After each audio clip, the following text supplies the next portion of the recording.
Welcome to Introduction to Project Management. This is the beginning of the second module for iTech 447, and we're going to talk about how to control the chaos. So we're going to cover a couple of different things here. First off, what is a project? Really, simple as that, it's a temporary, one-time endeavor to create a unique product or service. And we're going to cover what is project management, the role of a project manager, knowledge areas as defined by the Project Management Institute, and then the keys to a successful project. We're also going to touch on when there are some issues with a project and how to determine those. So what is a project? Let's face it, a project is not rocket science. Many people have worked on or even managed projects without even knowing that it was a project or that they were doing some sort of project management. If you've ever done anything where you had a beginning and an end and it was temporary, you're just trying to get through. Oh, wait, school is a project. It's temporary endeavor. There's a beginning and then there's an end. That's a project. If you ever built anything, if you ever wrote a paper and had to figure out what you were going to do, that's a project. And there were certain project management principles that you applied and probably didn't even know that you were applying them. All right, so as we said, it's a temporary endeavor. It has a beginning and an end. There are some social, environmental, and economic impacts. Usually is, all right, how does our project affect society as a whole, public safety, rail, air transportation, all of that. Economic, what return on investment are we going to get from our project if we're going to look at that? Does it provide jobs as a source of revenue? Right? Environmental, does our project have an environmental impact? Is there any hazardous substance, waste? If you're working with radios, frequency emissions. The other thing about projects are they can be repetitive, even though I say there's a beginning and an end. Within the project, there can be a repetition of processes and or it can be a singular process. But if there's a repetition of processes, well, it still can be unique between different projects. The company I work for, we do installations of voice over IP radio, and each installation is basically the same. However, each project is unique. Even though a lot of the processes are the same, the customer is different. The environment that we're putting it in is different. So there are a lot of different things, like writing a paper. Writing a paper for one class is different than writing a paper for another. However, there are certain processes that are the same. The purpose of a project is to put together a product or a service. So that's the end result. Somewhere along the line, if you're going to do a project, there is an end result. It's either you're going to develop something tangible, right, or intangible, like a service or even just general knowledge. I'm putting together a project to improve my knowledge on project management. Great. So is it tangible? No, it's intangible. But when you do that, there's a intangible product knowledge area at the end. Now, a project can be the full product. If you're going to develop cell phone, it is the full project for that cell phone, or it can be a component of that. Maybe you're just going to have a project for the screens. So it can be broken down from a overarching project into multiple smaller projects, and each smaller project can be run by different teams. So where do we get all the information that we need for a project? Well, again, this is why we talked about business strategy, IT strategy, organizational strategy. They all combine to give you the management objectives or requirements. So management has certain objectives to make the business strategy work, and they're going to have a project that you are going to have to undertake. So you're going to have to look at those particular requirements that come from management. Then there's the voice of the customer. Now, management might be the customer. Customers can be internal or external. They don't have to be, this person that walks in to buy something. They can be a customer for the company. They can be somebody internal to the company. In multinational companies, it could be one of the other companies owned by the parent company. That happens all the time too. So you've got to get the voice of the customer, what they're looking for, their requirements. Right? And you put that all together, and now you have your project objectives, which are what you're going to produce at the end. And then whatever it is has to support those requirements. You're going to build an implementation plan, planning the project. That is the largest part of project management, planning. We'll get into that in a little bit. So when you do this implementation, whether it's a service or a product, tangible or intangible, there are milestones that you're going to have to set to make sure that you're on track. Or even if you're not on track, how far behind are you? And in very rare cases, and if you're doing real well, how far ahead are you? So then we take those and they break them down into the tasks. The tasks are segregated into categories based upon the work that they're being done. Obviously, if you're building a house, you're not going to put the same tasks for the plumber as with the electrician or the people building the foundation.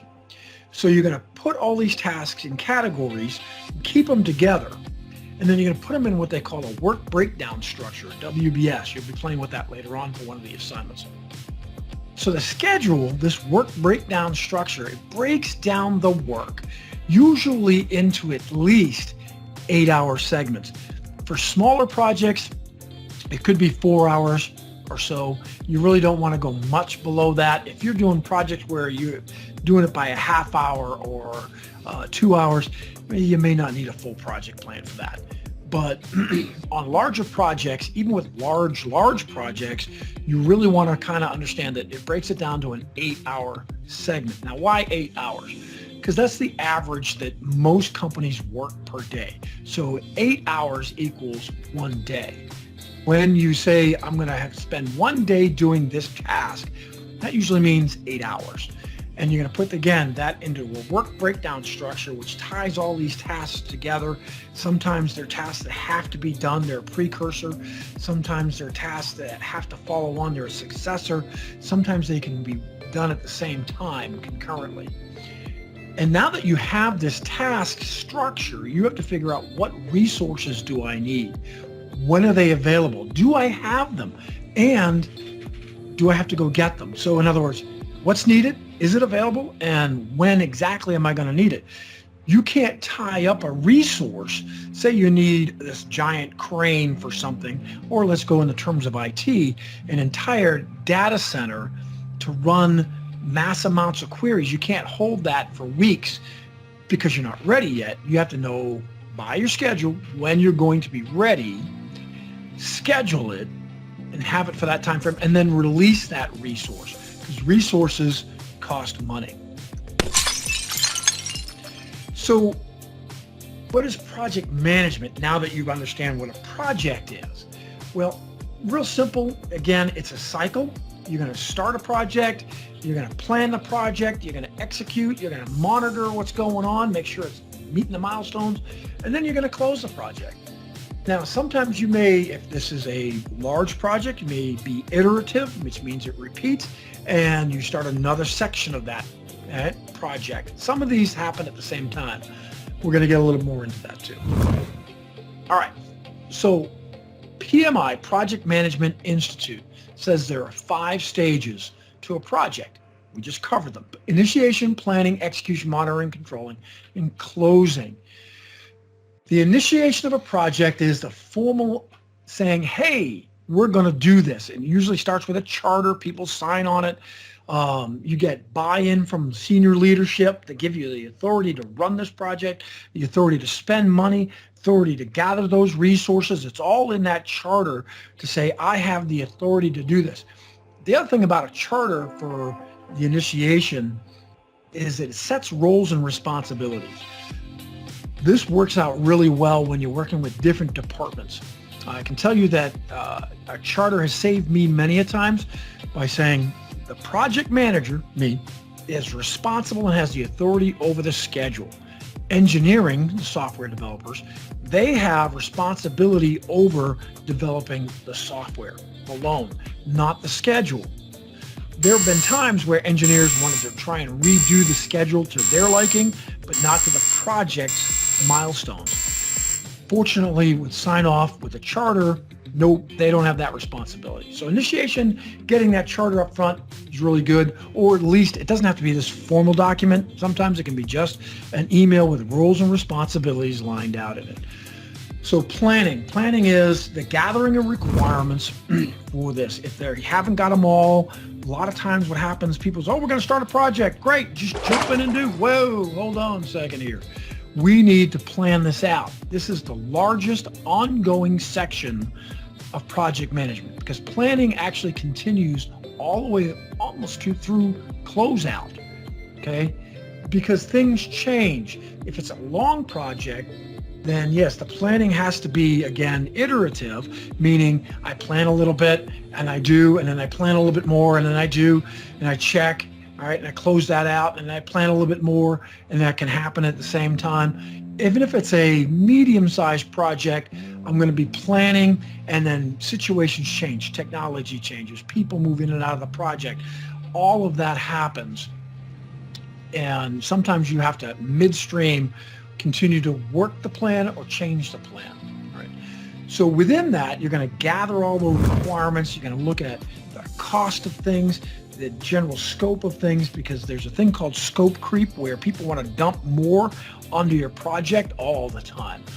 And you got to kind of lock that down and really look at, do we really need to actually these extra requirements that people have thrown in there or not? Got to get the resources planned out, the schedule planned out, all of this stuff. And then, hey, execution, that's I hate to say it, the easy part. You got it all planned, you're going to start executing. But this is why we continue to plan. The best way to screw up a project plan is to implement it, meaning it looks great on paper. However, once you start down that execution road, then you're like, oh, I forgot that. Oh, we need to do this. I didn't anticipate that. That gets into the risk management part of it too, but that's why we plan out those risks, which may take us down a slightly different path once we start executing. The monitoring and controlling part of this is I'm going to make sure I'm making my milestones. Milestones come from requirements, right? Milestones are metrics. As I'm going through, am I meeting my milestones? Am I meeting the metrics I set forth?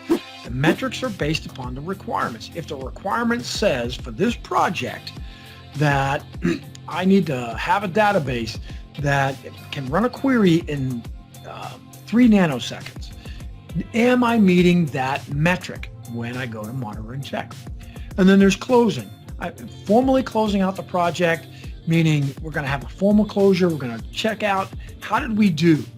What could we improve on? What did we do so well that we want to make sure we document so we do it again? So again, initiation is real-time problems to be solved. All right. Again, requirements. Everything starts with requirements. You can say it ends with requirements because there are metrics as well. Your requirements become metrics.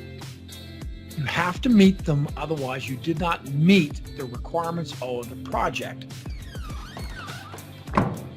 So in determining the real problem, let's just sit there and use this example. A senior manager asks you, the IT manager, hey, you got to develop this database and data entry system. Okay, great, got it. Wait, hold on, got to fight the urge to jump in and start developing and doing this without planning the project. Especially if you've dealt with problematic databases in the past. Meaning, okay, so manager's saying develop a new database and data entry system. For what? What type of data? Okay, what's going to go in there? Who's going to have access to this? Who needs it? What the format the data is going to be in? All right, when does it need to be fixed? How much is it going to cost? And what is my budget? all of those things. You need to have all of that, because if you just start going, okay, gotcha, boss, I'm going to jump in and start developing a new database and data entry system, and next thing you know, you don't even know what you had at the end, and the end users aren't happy, management's not happy. You're like, wait, you just told me to do this, but you're the project manager. You've got to figure this out. What exactly are all the who, what, when, where, how, and whys for this project? And that's the planning. Activities. Determine the project objectives. What are the requirements? You may have multiple sub-plans with this. There's going to be a communication plan, a change management plan, a risk management plan, resources, financial, quality, all of this stuff. So, okay, communications plan. Who are you going to communicate with? When, how, and about what? Change management. If you make a change during the project, what's the impact? What's the financial impact? What's the impact of the product or service you're doing? What's the impact of the end user? What's the impact of the project team? Those all speak to risks. Sometimes you have to make changes because a risk became an issue. Now, you just can't list out the risks and go, well, the equipment may not show up on time. Well, the software may not, actually translate to the new software from the old software. The data may end up corrupted. Well, great. All right. So that sounds good. What are you going to do about that? First of all, great that you listed out the risks, but now you've got to figure out what's the trigger for those risks. How do you know that risk is actually happening? Meaning the equipment's not going to show up on time. Well, great. Maybe the trigger happens 2 days before when the vendor calls you and says, yeah, we're not going to be able to make the delivery date. That's the trigger. Or here it's the delivery date, and now you're waiting, and they're nowhere in sight. Okay, great. So now you know the risk is happening. Well, before that, how about let's try and mitigate this risk. So what's the mitigation plan? Meaning, how am I going to keep this risk from happening? So if the equipment might not show up on time because it's a brand new vendor, I might call the vendor 6 weeks out. We on target? Yep. I might call the vendor again 3 weeks out. We're still on target. Yep. I might call the vendor a week out. We're still on target. Yep. Okay. That's a mitigation. All right. That's one mitigation. It can be multiple. Second mitigation is I can have a standby vendor that can ship overnight the equipment that I need. Now, it probably will cost me a lot more. And that's probably why I didn't go with that vendor to begin with. But I can have that vendor on standby to say, the other vendor did not make it. Ship it. And now I've lost a day. That's better than losing more. All right. So that's a second mitigation, is to have that standby vendor there. So what happens if it does that? If it happens, that standby vendor is also your contingency plan. And you need to have a contingency. The risk is now an issue. What are you going to do? The equipment doesn't show up. Oh no. All right, I call the other vendor. Great. Or if I don't have another vendor, can we continue to use the existing equipment in the interim until the other equipment shows up? Yes? Okay, great. That's another contingency. All right. Can we borrow equipment from another department? Yes. Okay, great. Another contingency. I have all that in advance, so I know what is the best thing for me to do when this becomes an issue. All right, so then we got financial plan. What is all this going to cost? There's a whole lesson on total cost of ownership, so we'll get into that later. Quality plans. Again, what's the quality that I'm doing? How am I going to test this? When is it going to be tested? By who is it going to be tested? And then what exactly are the results say, hey, this is good quality, this is a success, or this is not what we anticipated. All right. So again, you're going to have to look all that. You're going to prepare for trade-offs, meaning there are certain things that you're not going to be able to do because the way the project is run. Equipment has to show up on this date because that's when the vendor says that's the only time they can deliver it. All right, well, then I can't do anything else with that day or other than receive, get all the equipment and bring it in and do all that. Okay, I can't do anything else beyond that. That's a trade-off. So I have to look at, what am I trading off? What am I going to get? What do I have to give up to get what I'm going to get? Of course, with planning, I've got to get the right people on the bus. right? Especially if I'm hiring other project managers, junior project managers, is it a cross matrix team? Meaning, am I getting people from other departments, engineers, QA people, an accountant, all of those things. Once I have all that, then I start developing the schedule. Larger projects, I can get the schedule at least out a few months and continue to work on it. Smaller one, maybe I develop the whole thing. And then once I'm ready to go, then I can hold off a kickoff meeting going, we're all set. This is where, and get everybody on the same page so that everybody on that team and management and your stakeholders are all understanding what's going on and what you did to make sure the planning went well. All right. So we talked about requirements, and here's the thing about requirements. They have to be good requirements. They have to be smart requirements. Smart meaning specific, measurable, actionable, realistic, and time-bound. All right, so I want 4 new server cabinets delivered in 2 weeks' time to the company, right? Specific. I got the number of cabinets. That's measurable. The time frame is measurable. Action oriented. They're delivered. Okay, is that realistic? I'm not asking for 1,000. All right, I'm asking for a couple. That's it. And I gave 2 weeks time. Bang. All right. So that's a simple requirement.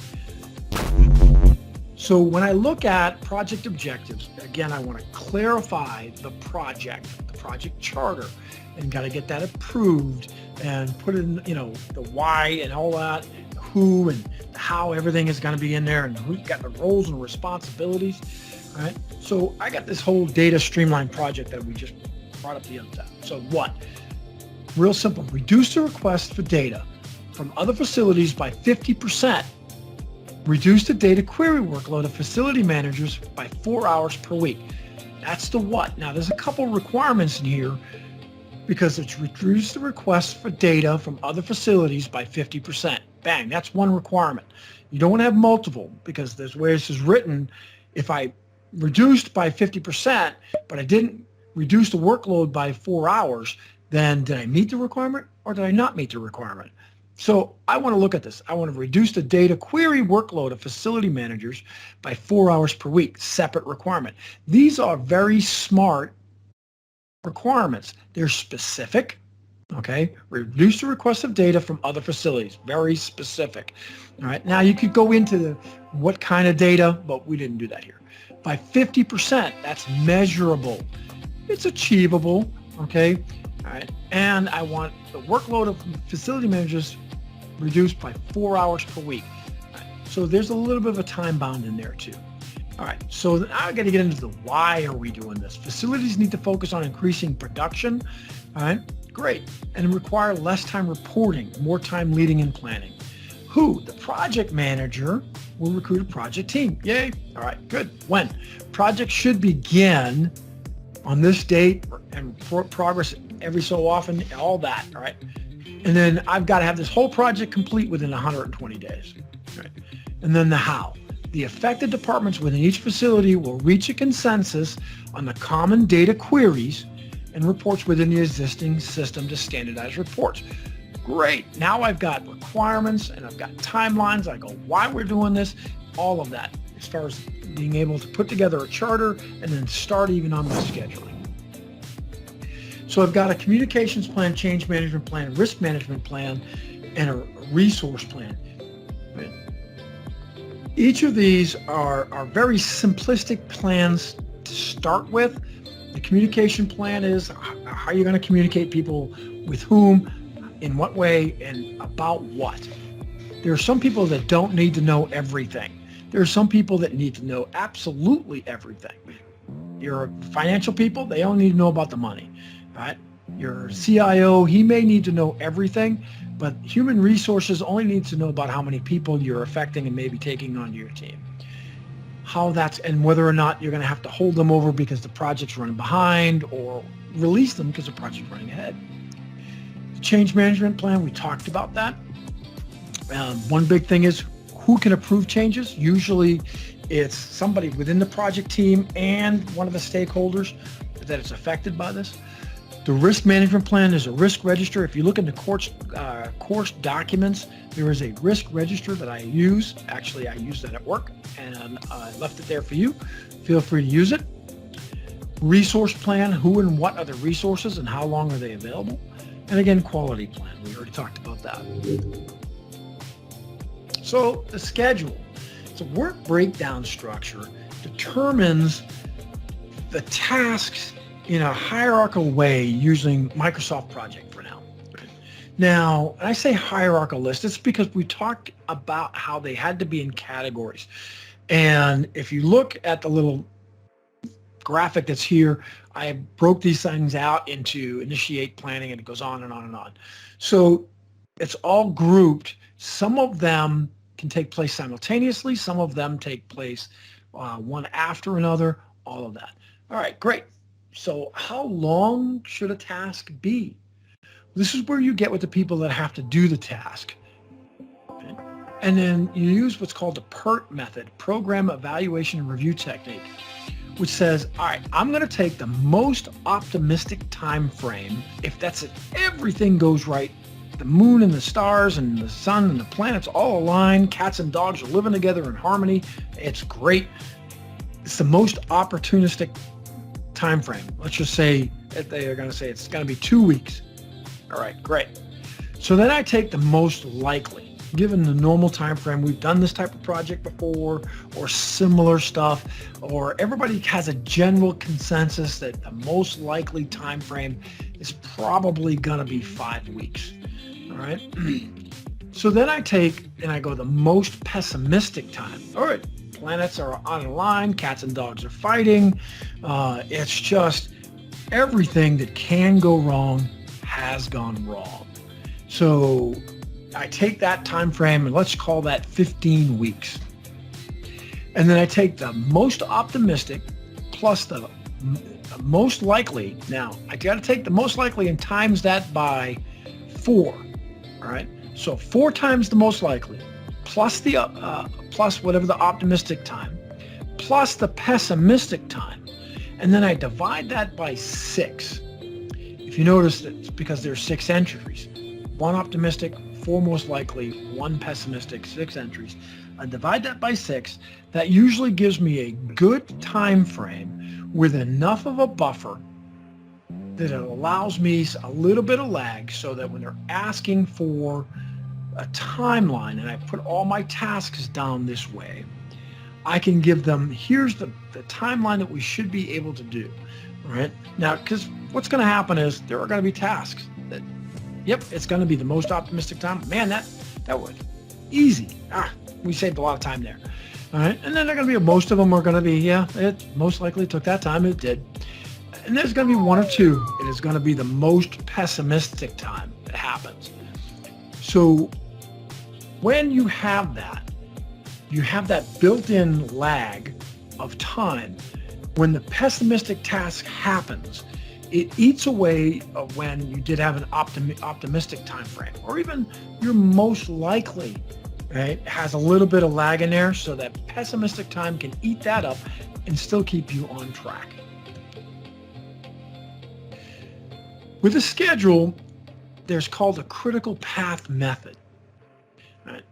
Once you construct that work breakdown structure and you've got it all set up, right, you've got to calculate the longest path of tasks using the earliest start date, meaning what's the earliest I can start that task to the latest I can finish the project. All right, so what's the earliest I can start the project and what's the latest I can finish the project? Any other tasks that fall within there are not on the critical path if they don't affect those tasks. So that pathway is called a critical path, meaning those tasks have to happen on time, or it will shove the whole project timeline to a later date. When we look at this, you can draw this out and you sit there and you go, okay, so everything that's in green is the earliest start and finish. All right. If we look at task number 1, starts on day 1 and it has to end on day 10. Great. Yep. Got it. So the latest start and finish is starts on day 1, has to end on day 10. All right. That falls in the critical path because if that moves, there's a problem. Now, if we go to the upper, arrow and we see task F, that can start on day 11, right after the task A gets finished, or basically the latest start could be on day 26. So I got 15 days of float time in here. That task doesn't have to start. Now it has to finish on the 40th day. If it finishes on the 25th day, great. All right. So you can see how that plays out. I need to understand on each task what is the earliest start and finish and what's the latest start and finish. And if the earliest start and finish and the latest start and finish are pretty much the same, that's on your critical path. We get into execution, and now you've got all those tasks. Let's execute those tasks. Great. So we're going to do them, and we got people doing it, doing the work. We're checking on them, making sure. And along the way, there's milestones, meaning I've reached a certain point where I've completed a group of tasks, and I can put a milestone there. So if I'm building something, let's just say I'm getting a server room ready, putting in the network drops, making sure there's power in there. Maybe I have a network room ready milestone. I've reached that milestone. It's ready for me to install the servers. Great. So I can't install the servers till I meet that milestone. So I have to understand where that milestone fits. Right? I'm going to manage all risks. And if risks become issues, then I have to manage the issues. So I want to mitigate the risks, which means I still have things I need to do to mitigate the risk. But if the risk actually becomes an issue, then I've got to put the contingencies in place. So I'll manage both of those, right? Time, scope, and budget. Actually, you have to manage all that. That's part of being a project manager. Make the time, make sure the scope doesn't grow, all right? And make sure I don't go over budget. I'm going to be continuously planning throughout this thing again. Even though I'm in project execution, I am always planning. So monitoring, controlling, again, I'm reporting tasks. It's pretty similar to execution, except at this point, I may be done with execution of those tasks and like putting a server in, but we're not going to turn it on for everybody. We're going to have some runtime on it. We're going to play with it a little bit more. We're going to monitor it. Maybe some testing will take place here and get all this done so that it's ready to go straight from where it's at into production. So I'm going to make sure I got all that. And sometimes a project can be put on hold and it goes into a monitoring state here. Could be put on hold because, oh wait, go back to planning. Requirements have changed. Change management has happened. Technology has changed. People have left. All of those reasons. So it could be the tasks are done. It could be, and I'm monitoring, making sure that everything's going good before I push this out to everybody else. It could be that I'm put on hold. But either way, I'm monitoring the progress here. And then closing. I'm going to close the project. People just, okay, great, it's done, finished, walk away. Well, there's more to it than that. I want to evaluate how did we do? Did we screw up along the way and can we learn from that? Did we do something that was really, really good and can we learn from that? How do we codify that, put that into practice so that we do that, the good part, on a regular basis while avoiding the other risks? And maybe risks showed up we didn't think about, and I want to make sure I document those so that in my next similar project, I know those risks are there. Now, if something went wrong, we can do what they call as a root cause analysis, or people call it RCA. The root cause analysis, people immediately usually jump to somebody screwed up. It's usually what they call it, the M's. There's man, method, machine, mother nature, right? So I want to look at, was it the man, all right? And not being sexist, man, woman, that's fine. It's just the M's. Was it the person? Did somebody screw up? Was it the methodology that we did? Was it the materials that we had for the project? Or was it Mother Nature? Was it some type of environment? Was there a hurricane? Was there floods that caused problems within the project? It can't even be environmental. Mother Nature can be that the air conditioning unit within the warehouse broke and the data center overheated. All right, that works as well. All right. Once we get all that root cause, we want to debrief the entire project team, all right, and leadership about what happened. And then here, most important, celebrate. You just went through a project. You need to celebrate and let the people just blow off a little bit of steam and say, we did this. Because if you just roll from project to project to project to project to project, people do get burned out. So take a little time. You got a lot of small projects going, then do your celebrations maybe monthly, quarterly, at least twice a year to say, we've covered all these projects, let's celebrate.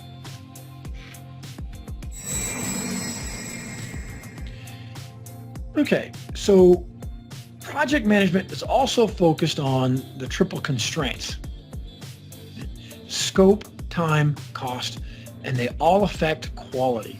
In other words, if I'm going to shorten my time, it could affect quality. It may reduce costs, all right? If I'm going to lengthen my time, all right, then it could very well increase quality, but it's also going to increase costs and there's a potential for increasing scope.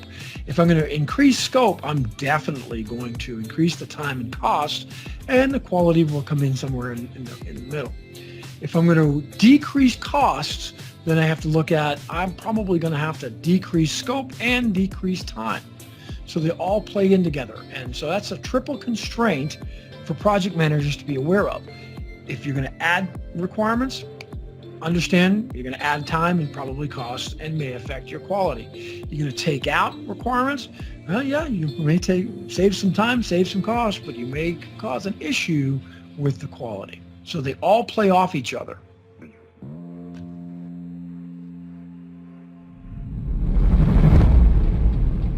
All right, so what's the role of a project manager? Project manager is the person who keeps all the elements of the project together, takes responsibility for all aspects of the project. This doesn't mean that the team is without responsibility, because the team has responsibility, right? But he's going to be managing and meeting all those constraints that we talked about: scope, cost, time, quality. His job is to basically craft an effective project plan and improve it as we go. The planning has to continue to take place. With risks, the project manager has to understand what the triggers are and how to mitigate or avoid them. It's going to be doing all the scheduling, making sure the resources are there, managing stakeholders. Stakeholders are those individuals that are affected by the project. Now, you're going to have those people that are stakeholders, but they're against the project because it's going to cause change. So there's some stakeholder management. We'll talk about that as well. But you have to understand what their needs are. Managing the metrics. Are you making the milestones? Do you have the good requirements? Did you turn them into metrics and milestones? Great. And the other part of it is being a project manager over a team. You're going to have to train people, mentor those on the project, especially if it's a matrixed project team, meaning I don't have actual project managers working underneath you, but you have an engineer, an accountant, a person from operations. They come together for this project. You're going to have to basically train them and mentor them in the ways of project management. So every team needs this centralized point of leadership.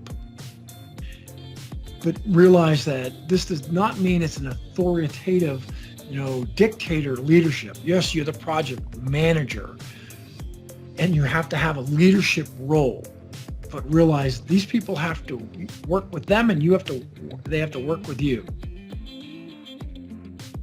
All right. Project Management Institute talks about 10 knowledge areas. And they are integration, scope, time, cost, quality, human resources, communications, risk, procurement, and stakeholder management. Just put in the word management after each one of these. These are all the knowledge areas for a project.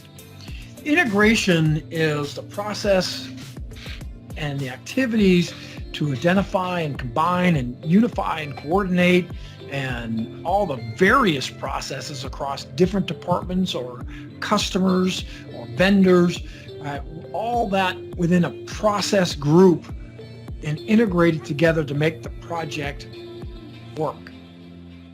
Scope management, we've talked about this on several different slides, where it's ensuring that all the work that's required to be done is done, and that any work not required to be done isn't put into the project.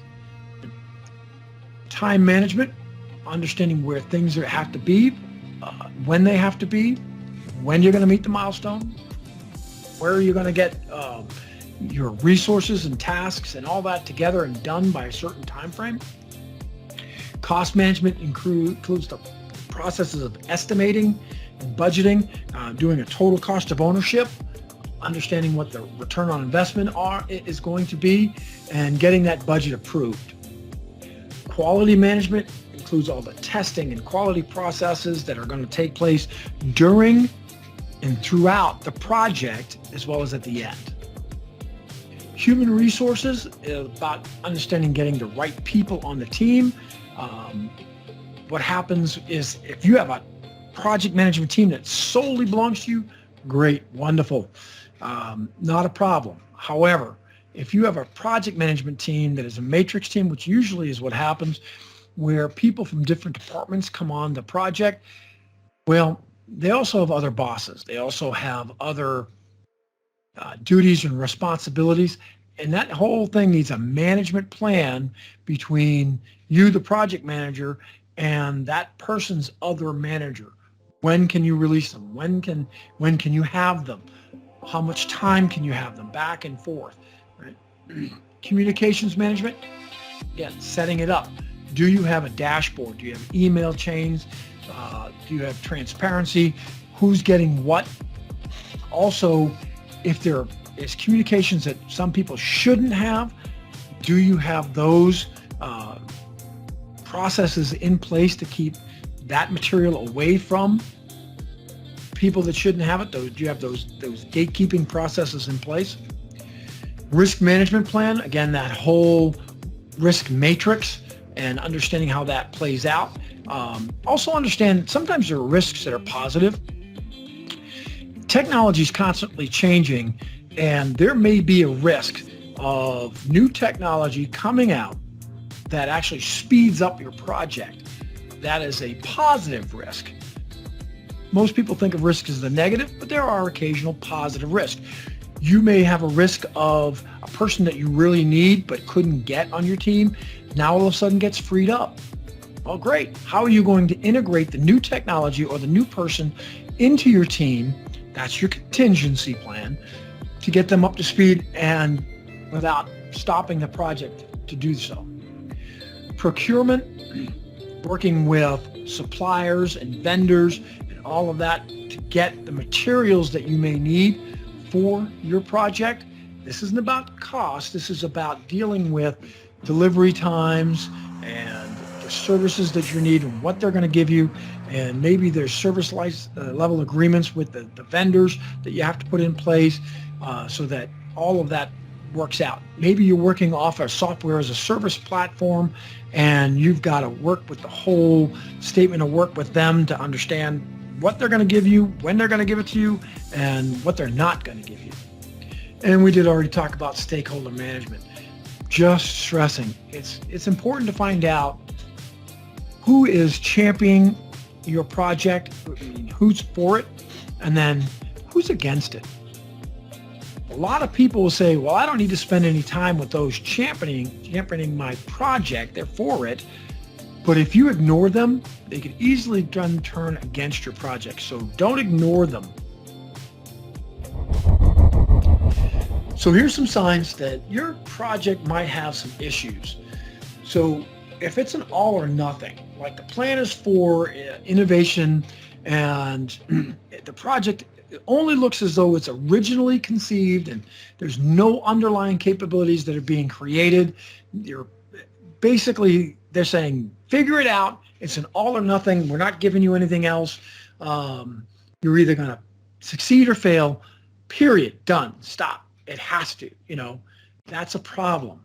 We need to get this done, and there is no such thing as failure on this. And we're not going to look at any of the capabilities that you might need to get this done, and that the fact that you might not have them. That's a problem. Not testing assumptions. If there's no plan made to articulate and test assumptions or even update the project according to what it's learned, if you're assuming that the equipment will show up on time, but you never really checked on it, never really tested that, or you're assuming that the end user is going to like the program, but you never really checked to see whether or not they even like the interface, that's a problem. Right? Not confirming the viability of the project. If the initial approval includes full funding, going straight to market, right? And there's no requirement or milestones for what success looks like. As soon as you're done, we're going to shove it out onto the market. That's a problem because you never really determined the viability of this project for the market. If it's calendar driven versus milestone driven, in other words, we need to have this absolutely done by this particular date, period, stop, done. That could be an issue versus here's some milestones. Let's get the milestones in there. Let's figure out how this is going. All right. So you really want it milestone driven versus calendar driven. Yes, on Microsoft Project, there will be dates and all that, but you're really driving to the milestone to finish because you could finish that milestone early. If you drive it to calendar, there's the tendency to go and do it and finish it on the date versus possibly getting it done early. Right? If your project team is rewarded solely if it's successful and if they suffer because the project is killed, that's a problem because people will do whatever they can do, and sometimes it's not ethical. Sometimes they cut corners just to keep that project moving and going. Because as long as it's continuing, then it's not dead and there's no negative repercussions. So that's a problem. So you really need to make sure that people understand projects can fail, but you can get a lot from a failed project. Pressure to move too quickly. Management saying, you need to get this done, get this done, get this done, get this done. We need, we want larger market share. Our competitor might beat us to it. That can drive that whole cost, scope, and time thing where the time is now being cut on you, which means qualities could be cut. The project is done in isolation. Maybe it's an R&D project, it's a skunk works. You're not getting any resources from the main core company, part of the business, and so you're not getting the support. Maybe things are happening within the core components of the company that you would need to know, and it would affect this project, but you're working in isolation, so you don't know. That's an issue. If you don't understand what exactly you're doing as far as what the requirements are, you can't translate that to your team. And if you have team members that have little experience, they may not work well in uncertain or ambiguous situations. That could be an issue. If senior leadership is saying, this project is the answer to our prayers, right? We're going to have all kinds of revenue. We're going to pay our bills. We'll be able to do everything. There's a lot of pressure there, okay? And it's saying this project is the saving grace. What happens if it fails? That's a lot of pressure. Again, causes a lot of issues with project team members working to do whatever they can to keep this from failing, even if it means it's failed, but not really reporting that it's failed.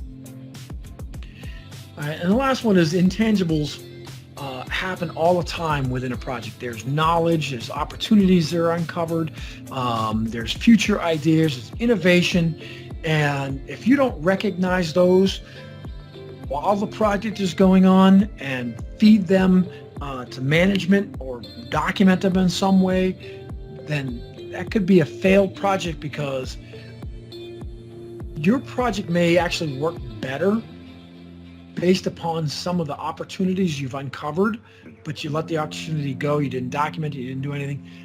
That's a problem. All right. So the keys to project success. These are simple. This is not, again, rocket sciences. You know these.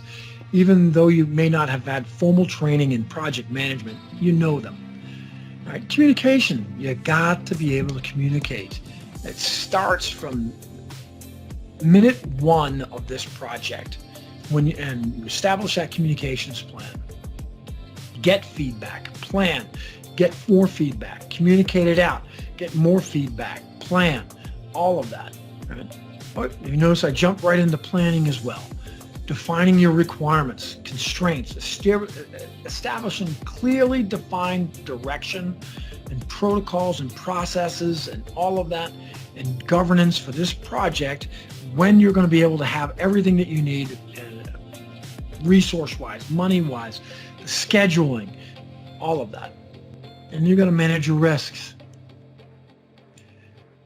It's something that many project managers put off, or they just write a few down and go, all right, well, I'll deal with it if it happens. If you don't have a plan when it happens, it can be a serious issue and cause major delays within the project.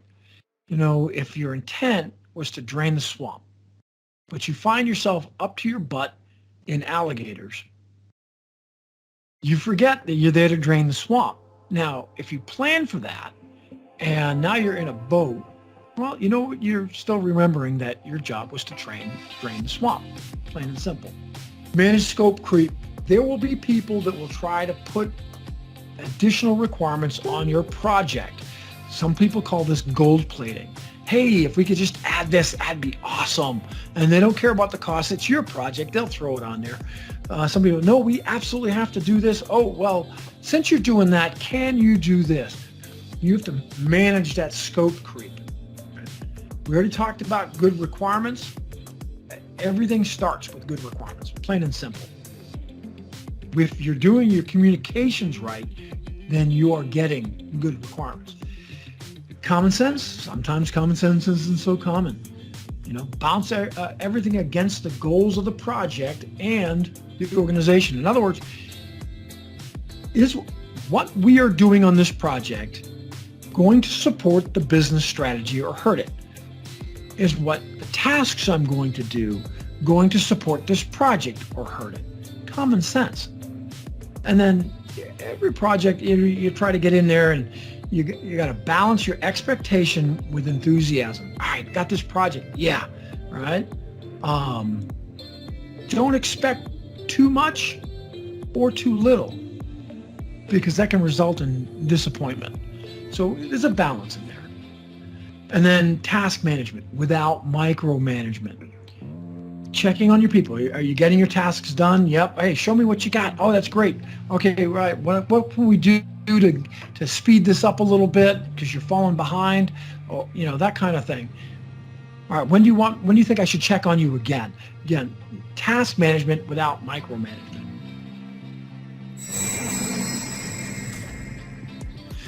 That is intro to project management. It is very, very simple overview. There's a lot more to it than this. I recommend that if you take a project management class, it will do you well.